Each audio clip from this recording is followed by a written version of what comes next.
Paging Aitken Robertson to courtroom number 2. The jury is back with a verdict.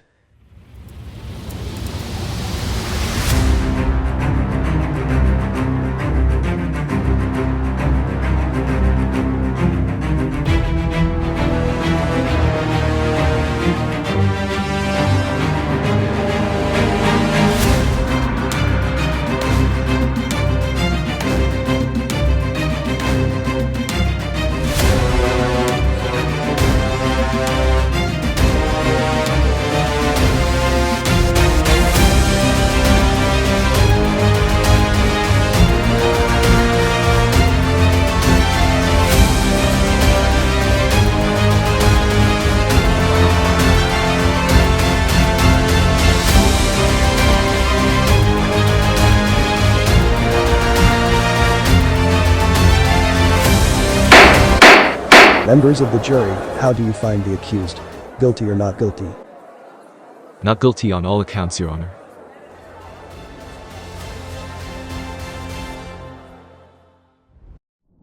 Welcome back to Legally Speaking. I'm Melanie, and today I'm here with Virginia Delinska, a criminal lawyer with years of experience. We're diving into an important topic today: DUI, or driving under the influence, and the different type of sentences that someone could face. DUI laws are really important to understand, especially since they can affect so many people. So let's start with the basics. If someone is caught driving under the influence for the first time, will they automatically go to jail? Not necessarily.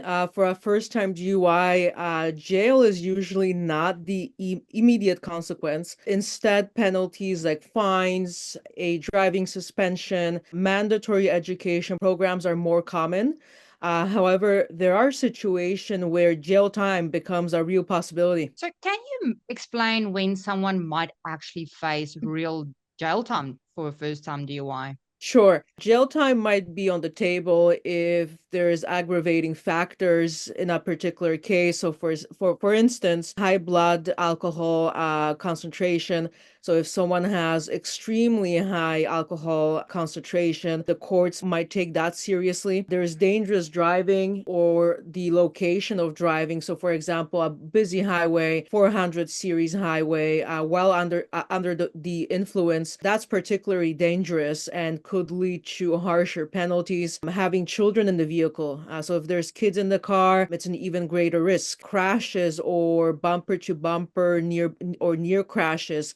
Any incident where there's a collision or a close call can escalate the sentence. Injuries, if someone gets hurt because of a DUI, jail becomes much more likely. And prior driving issues, so if the driver was on previous 3-day suspensions, if the driver had or has dangerous driving charges, or similar issues, that history can influence sentencing. Wow, that sounds like a lot of things can actually complicate a DUI case. So what about people who don't have a criminal record? Does that help them to avoid jail? It does help, but it's not a guarantee. A clean record is definitely a point in your favor, but if the circumstances are serious, like those aggravating factors we just talked about, the court might still impose jail time. In such cases, the judge might request a pre-sentence report, for example. Okay, while we touched on that, what is a pre-sentence report?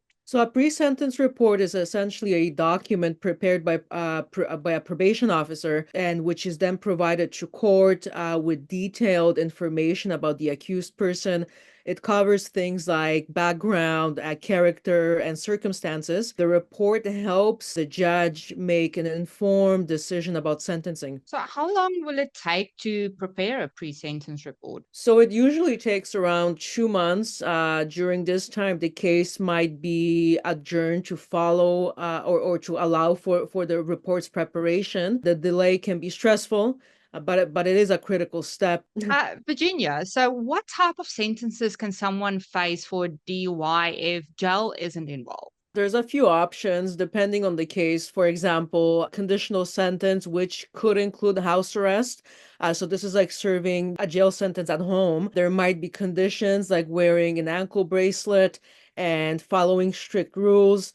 You could be looking at an intermediate sentence. So this is when the offender serves their sentence in chunks, such as weekends in jail, so they can maintain work or family responsibilities in between. Finally, you have probation. So probation is often paired with fines or other penalties. Probation requires regular check-ins and following through with certain conditions. And then, Virginia, what about rehabilitation programs? Are those part of the sentence? So definitely most first-time offenders are required to attend education or rehabilitation programs like the Back on Track program in Ontario. These programs are designed to reduce the likelihood of reoffending and improve road safety. So, what is your advice for someone who is facing a DUI charge? First and foremost, get a lawyer. DUI cases can be complex, and an experienced lawyer can help navigate the legal process, minimize penalties, and explore options like plea deals or alternative sentences. Also, be honest and proactive about addressing any underlying issues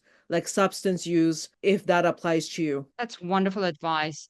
Do you have any final thoughts? DUI charges are serious, but they're also an opportunity to reflect and make changes. Always remember, impaired driving puts lives at risk. So if you're ever in doubt, don't get behind the wheel. Thank you, Virginia, for breaking all of this down for us. And I know DUI laws can feel overwhelming, but this was super informative. My pleasure, Melanie. Stay safe, everyone. Thank you, everyone, for watching Legally Speaking. Don't forget to like, comment, and subscribe for more legal insights. Until next time, stay informed, stay engaged, and take care. Thank you for tuning in to Legally Speaking, proudly brought to you by Aitken Robertson Criminal Defence. We represent clients facing criminal charges all over Ontario, providing you with legal support and dedicated advocacy. If you enjoyed this episode and want to see more content, please like and subscribe to our channel. For more information, visit our website.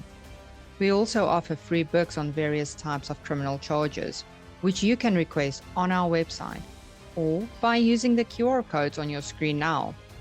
For legal assistance, call us today or visit our website to request a meeting with one of our experienced lawyers or licensed paralegals. Thank you for watching, and we'll see you next time on Legally Speaking.